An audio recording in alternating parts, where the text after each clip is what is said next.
Hello viewers, क्या हाल चाल चल गए बड़े टाइम बाद। सो पेपर टाइल से पढ़ लिया होगा। So let's start decoding the दहेज। हाँ, तो सीन ऐसा है, मैं दहेज प्रथा को थोड़ा एनालाइज करूंगा कि कहाँ से शुरू हुई और अब कहाँ तक पहुँच चुकी है। तो पहले तो अभी के लिए ये बताता हूँ कि अभी कहाँ पर पहुँच चुकी है। कि अभी है तो कम ऑफ कोर्स कि अब कम लोग लेते हैं, लेकिन ऑफ कोर्स लेते हैं। तो पहली बात तो ये आर्ग्यूमेंट आता है कि क्यों लेते हैं, कि जो भी ऐसा अगर मर्द समाज ही लेते हैं। ऑफ कोर्स मैं अगेंस्ट नहीं हूँ मर्द समाज के, लेकिन लड़के वाली साइड ही लेते हैं। ऑफ कोर्स पूरी सोसाइटी को ब्लेम करना है। अगर कहीं पे भी दहेज लिया जा रहा है तो उसमें लड़के भी इन्वॉल्व है, लड़के भी इन्वॉल्व है। पहली बात तो ठीक है, आप किसी भी एक मर्द समाज को नहीं कर सकते, वो मैंने फ्लो फ्लो में बोल दिया बस। लेकिन किसी भी एक पार्ट को, जेंडर को ब्लेम नहीं कर सकते, क्योंकि अगर लेने वाली साइड पार्टी में औरतें भी शामिल हैं और देने वाली साइड में भी औरतें शामिल हैं। तो और जो दे रहा है और जो ले रहा है दोनों ही गिल्टी हैं, पहली बात तो ठीक है। अगर प्रॉपर दहेज वाली सीन है ना, जबरदस्ती दहेज वाली, क्योंकि कहते हैं ना कि अगर जो अत्याचार कर रहा है वो गलत है, जो अत्याचार सह रहा है वो गलत है, जो अत्याचार अपनी आंखों से होते हुए देख रहा है वो भी गलत है। हाँ, जो देख रहा है वो उतना गलत नहीं है। जस्ट बिकॉज आजकल के हालत ऐसे हो गए हैं, जैसे करप्शन, पुलिस एंड ऑल, जैसा भी सीन है, उस वजह से लोगों की बहुत डरते हैं। जब तक अपने ऊपर नहीं आती,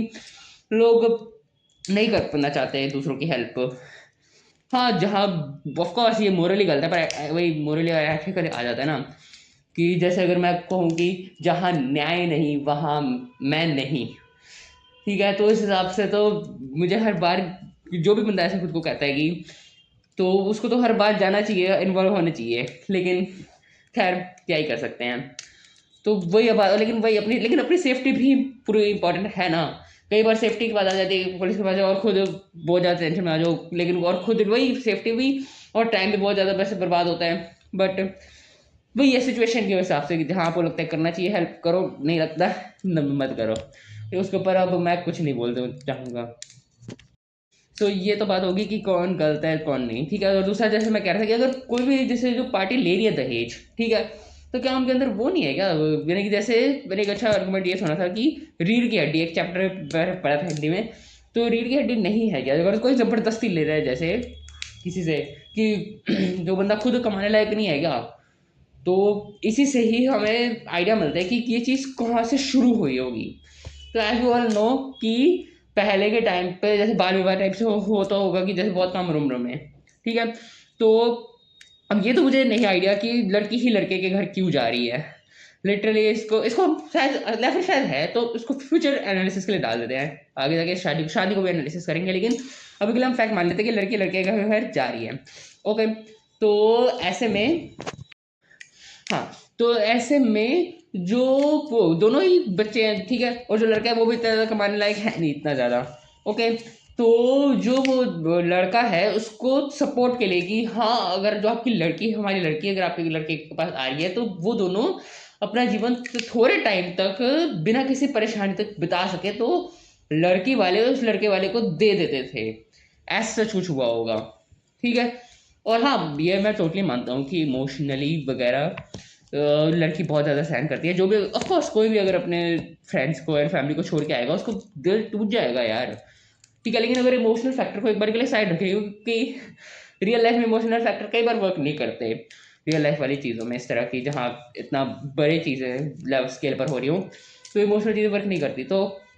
ऐसे में जो वो लड़की जा रही है लड़के के घर, तो वो जो लड़की वाले थे वो as as an aid, as an help उसे दे देते होंगे ऐसे, और ताकि, और ऑफ कोर्स वही रीढ़ की हड्डी वाली बात आ जाती है, तो ऐसे गिफ्ट के नाम पर देते होंगे, ठीक है। हाँ, दूसरी बात ये भी आती है कि लड़के के घर वाले तो ऑफ कोर्स कमाते होंगे ना। तो उसी का ही एक जो वर्स वो आ जाता है कि क्यों, तो फिर भी लड़के वाले क्यों दे रहे, कि अगर लड़के वाले घर वाले भी कमाते हैं, ठीक है, तो उसका ये रीजन आता है कि अगर इमोशनल फैक्टर को हटा दे, क्योंकि ऑफकोर्स लव मैरिज तो ऑफकोर्स नहीं होती होगी उस टाइम पे, ठीक है। तो या या पता नहीं होती होगी नहीं होती होगी, आइडिया नहीं है, लेकिन स्टिल ये जो घर, अगर प्यार है तो वो लड़का और लड़की के बीच में है ना, ठीक है। तो जो जो घर वाले सोचते होंगे कि अगर जो दूसरे बंदी है, ठीक है, उसका अपने बेटे के लिए करेंगे, ठीक है, लेकिन जो दूसरी है उसके लिए हम क्यों करें, ठीक है। तो लेकिन क्योंकि ऑफ कोर्स अपना शादी करके आ रही है तो करना तो पड़ेगा, तो वो करते हैं। लेकिन जो लड़की के घर वाले ये सोच के गिफ्ट दे देते हैं कि हम अपनी जैसे गिफ्ट दे रहे हैं तो उसका थोड़ा एक्स्ट्रा पोलाइट रहना उसके साथ में, हमारी बेटी के साथ, इट्स लाइक जैसे अगर आप किसी कहीं पे भी रहते हो, पीजी एग्जाम्पल देते पीजी, ठीक है, तो वहाँ पे जैसे अगर आपके घर वाले आप वहाँ पे किसी हेल्प कर, जो आप जो भी स्टाफ है उनसे किसी को भी हेल्प कर देते हैं किसी भी चीज़ की, ठीक है, लाइक कुछ भी दे दिया, ठीक है, एज अ गिफ्ट टाइप से कि थैंक यू या थैंक यू टाइप से, ठीक है, तो वो इसलिए ताकि जो वो स्टाफ है वो पर्टिकुलर आपकी तरफ थोड़ा पोलाइट रहे, या फिर थोड़ा रिश्वत वाली जैसे चीज़, ऑफकोर्स इसको रिश्वत नहीं बोलेंगे इन सब चीज़ों को, लेकिन थोड़ी बहुत रिश्वत वाली चीज़ भी आ जाती है ना इसमें, कि जैसे एक गार्ड को, तो एक सोसाइटी में गार्ड है तो उसको एक किसी पर्टिकुलर बंदे ने रिश्वत दे दी, और वो बस गार्ड उस पर्टिकुलर जो वो है एक घर, उसके थोड़ा ज़्यादा ध्यान रखे। ऑफकोर्स मैं ये मैं सोच बता रहा हूँ, मैं खुद कंपेयर खुद नहीं कह रहा कि वो जो बंदी है वो कोई भी ऑब्जेक्ट है, नहीं, मैं ऐसा कुछ नहीं कह रहा, मैं ऐसे सोच बता रहा हूँ कि, और ऑफ कोर्स मैंने पीछे वाला एग्जांपल भी दे दिया कि एक्स्ट्रा केयर आ जाती है जब वो लगता है ना कि हाँ वो भी ऐसा गिफ्ट कुछ दे रहे हैं, तो आपको कोई भी गिफ्ट दे तो अच्छा लगता है, ठीक है, नॉट ओनली एज वो कि